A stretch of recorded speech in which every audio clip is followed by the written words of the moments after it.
Le cadre ne change pas, je suis toujours à Ashdod en compagnie de certaines personnalités de la ville. J'ai le plaisir d'accueillir tout de suite le Rav David Toutou. Bonjour Rav. Shalom Ouvracha. On est super content de vous accueillir, voilà. Toda Rabba. Je vous en prie. Et son bras droit, Laurent Darmon. Bonjour Cathy. Alors, vous êtes là non seulement en tant que Rav, mais surtout parce que vous avez été le premier élu francophone à la mairie d'Ashdod depuis 50 ans. Donc c'est vraiment un événement, on ne peut pas dire ça autrement.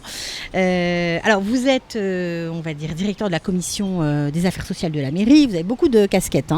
Vous êtes directeur de la commission des droits de l'enfant. Vous vous occupez aussi des exonérations d'Arnona. C'est vous qui avez la décision finale, ou de l'annulation carrément de la taxe d'habitation, qu'on appelle Arnona en hébreu. Bref, vous faites plein de choses et vous êtes en plus le Rav principal, Rav Arashi, comme on dit en hébreu, des francophones d'Ashdod. Alors, c'est une première pour la mairie d'Ashdod, mais c'est aussi une première pour vous. Comment c'était de prendre ces fonctions à la mairie ? Beshem Hashem, Naaseh Venatzliach, il est certes évident que c'est une chavaya, une aventure extraordinaire de pouvoir mêler la vie sociale au Beth Midrash, là où on étudie le Talmud, et on se rendra compte très rapidement que, comme le dit la 17e Mishnah du premier chapitre de Masechet Avot, ce n'est pas l'étude le principal, mais le fait de le vivre à l'extérieur de ces murs-là, et c'est ce que je fais. Il est très important de mêler le chesed, le bien-être de la communauté française dans la ville d'Ashdod, ainsi que de tous les Israéliens et de toute Eda confondue, Eda. Toutes les communautés. Voilà, que ce soit éthiopienne, que ce soit syrienne ou que ce soit égyptienne, qui sont venues donc de la diaspora pour créer on va dire une ville cosmopolite, on peut dire aujourd'hui. Ashdod, donc c'est quand même très important d'être un aventurier de ce genre de choses, parce qu'en fin de compte, on se rend compte que la Torah, en fin de compte, vit partout, y compris à la mairie, à la Knesset, dans le mouvement avec lequel je travaille, et puis surtout au quotidien, avec les personnes qui viennent nous voir, et elles sont très, très nombreuses à taper à la porte, pour qu'on puisse leur améliorer des conditions, des choses qu'elles ne savaient pas avant, des lois qu'elles ne connaissaient pas, leurs droits, ou tout simplement, on pourra agir en conséquence pour leur alléger une situation encombrante qui leur donne un meilleur avenir aujourd'hui. Et c'est un rôle que j'aime, parce que ça fait partie des 3 piliers sur lesquels la Torah, le monde tient, la Torah, la prière et Gmilut Chassadim, le Chesed. En tout cas, c'est comme ça que je vis. Est-ce que c'est vous qui avez demandé la direction des affaires sociales au sein de la mairie, ou est-ce que ça s'est fait par une distribution, voilà, comme ça, par le maire ? En ce qui me concerne, je n'ai jamais demandé à rentrer ni à la mairie, ni de prendre ses fonctions. J'ai assez de travail, je suis Rav de 3 Kolelim, Dayanout, Rabanout et Kolel Chatzot. Je suis responsable d'une très grande communauté à Ashdod. J'écris des livres, je suis spécialisé dans les Shalom Bayit avec 3, 4, 5 rendez-vous par jour dans ce domaine. Je fais des conférences de 3 à 4 par jour. Je n'avais pas besoin de ça en plus dans mon emploi du temps, surtout que je rappellerai qu'il s'agit ici de total bénévolat. Oui, bien sûr, la mairie, donc, c'est quand on est élu, c'est sûr que c'est mais je le fais vraiment parce que j'aime mon peuple, uniquement. C'est la seule motivation que j'ai. On est venu me chercher, on m'y a mis. Quand je suis rentré au bureau, c'est les postes qu'on m'a donnés, en me disant que c'est ce qu'ils avaient vu de mieux pour mes capacités et mes compétences, afin de servir Bezrat Hashem. Alors, on va rentrer dans la ville, exactement, on va rentrer dans le vif du sujet. Vous avez pris bien sûr quelqu'un pour vous aider, parce que forcément avec toutes vos responsabilités, vous ne pouvez pas tout faire tout seul. Il y a eu un programme de campagne, évidemment, vous avez fait des promesses de campagne, on en est où ? Il y a eu des promesses de campagne qui ont été faites dans le domaine d'être, on va dire d'une certaine façon, un marsom, c'est-à-dire une espèce de barrage à l'assimilation que représente le mouvement pour lequel je me suis présenté, le mouvement chasse. Maintenant, au niveau des programmes, nous, ce qu'on voulait, c'est proposer 2 choses. D'abord, nous occuper, enfin, d'une existence ignorée, la communauté française. Et la deuxième chose, avec l'aide d'Hachem, de pouvoir être aussi un man et une correspondance entre la Aliyah française et le gouvernement israélien.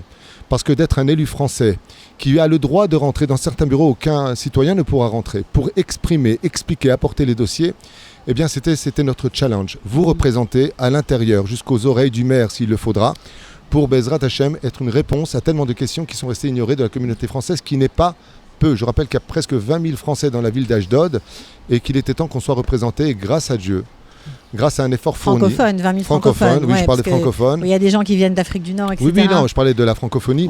Eh bien, c'était important de s'unir et de dire, enfin, pas simplement à la mairie, j'espère bientôt au gouvernement, on est plus de 200 000 francophones en Israël, on est là et on existe. Alors, et on veut avoir notre droit de pouvoir. Justement, la Knesset, c'est encore loin, enfin, en tout cas, on ne sait pas, mais pour le coup, Ashdod, c'est ça ce qui nous intéresse aujourd'hui. Quel projet vous avez mis en place ? Je me tourne un peu vers Laurent. Qu'est-ce qui existe, notamment au sein des affaires sociales ? On sait qu'il y a beaucoup de familles qui sont dans le beaucoup de familles qui sont dans les difficultés financières, éducationnelles, etc. On a vu qu'il y avait pas mal, il y a beaucoup de problèmes d'emploi aussi, des gens qui ne trouvent pas forcement Justement, un job à leur mesure. Alors, qu'est-ce que vous avez fait concrètement depuis que vous êtes à la mairie ? Alors, je me permets de répondre. Depuis, maintenant, ça fait maintenant 9-10 mois maintenant que le RAV est en place dans ses fonctions. Ce qui s'est passé déjà dans un premier temps, c'est un effet global dans toute la mairie. C'est que du fait qu'il y a eu un élu francophone, d'un coup, tous les services municipaux prennent en considération maintenant les Français. Ça veut dire que quand il y avait, quel que soit le service, moi j'appelle ça l'effet Raftouitou quand on est au bureau, parce qu'aujourd'hui, que ce soit aux services sociaux, à l'éducation, au Minal Achinour, vous avez interviewé ici Oren Twill, le responsable on va dire du Bilti Formali, de la Khevra les Matnassim. D'un coup, tout ce qui est informel. Voilà, tout ce qui est informel. Donc, aujourd'hui, les francophones sont pris en considération. Avant, c'était pour les Russes, pour les Éthiopiens, pour les Israéliens. La part du gâteau n'allait pas aux francophones. Mais aujourd'hui, quand un ça programme... veut dire quoi ? Ça veut dire que la mairie prend en compte en débloquant des budgets, tout à fait. C'est ça. Tout à fait. Que ce soit à travers le programme, certaines choses que nous on a mis en place, on va en parler. Je vais y arriver dans une petite minute. Mais même quand c'est pas des choses qui sont prises en place, qui sont mis en place par nous, on pense aux Français. Donc c'est déjà une très très bonne chose. Le fait de sa présence, déjà, il y a une porte. C'est énorme. Les Français, moi j'habite depuis 30 ans sur Ashdod. Les Français, c'est la première fois qu'ils disent bonjour. Ils n'ont pas besoin de dire allô, on existe. Ils sont là et les gens l'ont compris. C'est déjà une chose énorme. Mais on a déjà mis aussi en place dans les structures de la mairie des personnes qui parlent français pour accueillir les Olim Hadashim, par exemple. On est en train d'élargir ce projet-là. J'aimerais reprendre le relais pour quelques instants. Vous faire une petite liste qui a été préparée justement par Laurent, qui est un personnage extraordinaire qui travaille Mamash de tout son cœur. Apparemment, il est très professionnel aussi, je vous le dis. Ouais, 30 ans, je bouge Nous pas avons d'ici. obtenu, juste comme ça que vous le sachiez, et si Dieu veut, la réception d'un terrain avec l'autorisation d'une construction du premier centre culturel et cultuel français en Israël qui n'existe pas, qui n'a jamais existé et qui prendra jour Bezrat Hashem, à Ashdod pour justement toutes les villes d'Israël, puisque nous comptons là-bas avec justement l'association avec Alita et d'autres organisations créer une espèce de pôle emploi de telle façon à donner un travail, de donner une direction, parce que les Français se plaignent très souvent qu'une fois qu'ils arrivent et qu'ils ont quitté le cocon familial de la galoute, ils plongent dans le cocon national où ils se perdent complètement parce qu'ils n'ont plus où aller, ils n'ont plus d'adresse. Donc déjà ça on l'a obtenu, c'est un poids énorme. Ce sera pour quand ? Ce sera pour très bientôt. Aujourd'hui c'est plus une question de budget que de décision. Le maire y a mis son aval. La mairie pareil, en espérant Bezrat Hashem que ça voit le jour d'ici les premières constructions d'ici un an. Mais on parle de quelque chose qui est quand même assez important parce qu'on parle de culturel et culturel, une adresse pour tous les Français avec un vrai centre communautaire. Pas simplement un vrai centre communautaire. À l'image, oui. Vous allez comprendre. On va essayer de créer aussi là-bas pour que les rabbinim francophones puissent venir. Et à notre bureau, on pourra les placer dans des villes où il y a des communautés françaises avec des examens pour qu'ils puissent être là-bas le centre d'une situation communautaire où les Français auront enfin une adresse, aussi bien sur le domaine toranique que le domaine psychologique. Donc on sera une adresse vraiment pour toute cette alia prochaine qui arrivera. Et puis donc pour ne pas trop tarder, plusieurs projets, les ulpanes professionnels sont déjà actifs pour accélérer l'emploi plus facilement. Un ulpan chauffeur de bus plus un ulpan. Autre prévision, si Dieu veut, plusieurs projets pour les jeunes et en collaboration avec le département des jeunes, dont nous travaillons très très fortement dessus. Enfin, à Ashdod, à vous en étonner, c'est déjà mis en place par justement le travail de Laurent Darmon, extraordinaire, le baccalauréat en français à Ashdod pour tous les jeunes qui viendront ici. Tous les lycéens. C'est-à-dire oui, c'est une parenthèse qu'il va ouvrir parce qu'ils sont occupés. Voilà, je m'en suis occupé de A à Z, on est venu me voir, on m'a proposé le projet. Et en fait, tout lycéen aujourd'hui à partir de Kitayoud, quelle que soit l'école dans laquelle il est, aujourd'hui à Ashdod, a une possibilité tout simplement de passer le bac français en tant que langue étrangère. Chose qu'on ne lui propose pas. On a proposé ça en tant qu'activité extrascolaire. On a eu une réponse, on affiche complet déjà. Pour le premier cycle, on affiche déjà complet. Pour début septembre, ça va être mis en place avec un prof de français, avec des budgets municipaux. Bon, bien sûr, il y aura une petite participation des élèves, enfin de leurs parents, bien sûr. Mais ils vont pouvoir passer le bac français en tant que langue étrangère. Alors, vous allez me dire à quoi ça sert, on est en Israël, il faut s'intégrer. Non, le but c'est d'utiliser un atout qu'a le francophone, le français qui arrive, l'Olé Hadash qui arrive, pour avoir un meilleur coefficient dans son bac, pour avoir une plus grande facilité À obtenir le bac, avoir de meilleures notes. Avoir de meilleures notes, une meilleure moyenne, donc une plus grande facilité à rentrer à l'université, tout simplement. Ça, c'est un chouette projet. Okay. Je continue très brièvement. Encore une opération de distribution de paniers qui, Bezrat Hashem, est prévue pour 120 000 shekels. Distribution de paniers pour Rosh Hashanah, qui est prévu. On l'avait fait avec Kalita aussi, avec un peu plus de résultats à Pessah. Mais voilà, on travaille aussi sur le domaine des distributions. J'aimerais rappeler aussi l'énorme collaboration étroite et professionnelle avec le département de la CLITA, avec Orit et Caroline, que je salue d'ailleurs de par cette occasion, qui font un travail extraordinaire en tant que francophones au sein de la CLITA, donc de la Alia, de l'intégration. C'est le mot que je cherchais à dire exactement. Qui sont aujourd'hui appuyés par la direction de Daniel Shemlev et la conseillère municipale de Stella Winstein, avec qui on travaille vraiment main dans la main pour l'intégration, pas simplement de ceux qui viendraient des pays de l'Est, mais pour les francophones, avec des résultats qui sont probants. Et je rappellerai d'ailleurs que nous sommes la délégation la plus importante qui a eu lieu au salon de la Alia, puisque le maire était venu avec nous. Le maire est venu. Et les principaux de la CLITA étaient venus avec nous, donc de l'intégration. Moi-même, Laurent Darmon était présent pour répondre présent justement à l'Alia française, qui est désirée aussi dans la ville d'Ashdod et qui a beaucoup à offrir, surtout pour un très proche avenir. Le moquette francophone de la Revacha va s'agrandir, Bezrat Hashem, après les fêtes, avec une augmentation d'effectifs pour encore améliorer les services pour les francophones de la ville. Sans vous saouler, je finis. Nous avions aussi une très grande soirée à l'approche de Rosh Hashanah, donc éveil bien entendu, côté spirituel, car les Français adorent la Torah, adorent la tradition juive, avec les slichot qui, Bezrat Hashem, donc seront là pour cela. On a un projet aussi pour cela, oui, et on a des budgets pour cela. Le projet phare avec lequel nous bloquons encore un peu. Oui, et c'est vrai qu'on arrivera à amener Kalita sur la ville d'Ashdod avec ses bureaux pour un meilleur service d'intégration professionnelle. On est en contact avec Eva, je pense. Voilà, donc l'Hôtel de l'emploi et tout ce qui va avec, et plein d'autres projets, mais je ne veux pas tourner la page, ce serait saoulant. Alors, justement, vous avez parlé de la Commission des droits de l'enfant. J'imagine que vous ne connaissiez pas du tout ce dossier. Est-ce que vous avez lancé des projets nouveaux sur ça? Est-ce que vous avez appris des choses nouvelles? Est-ce que vous allez vraiment améliorer le sort de la jeunesse d'Ashdod? Il y a des gens qui sont, des jeunes qui sont parfois en très grande difficulté. Alors, la mairie s'en est rendu compte, c'est pour ça qu'il y a eu beaucoup de projets pour eux. Qu'est-ce que vous faites spécifiquement dans ce dossier-là?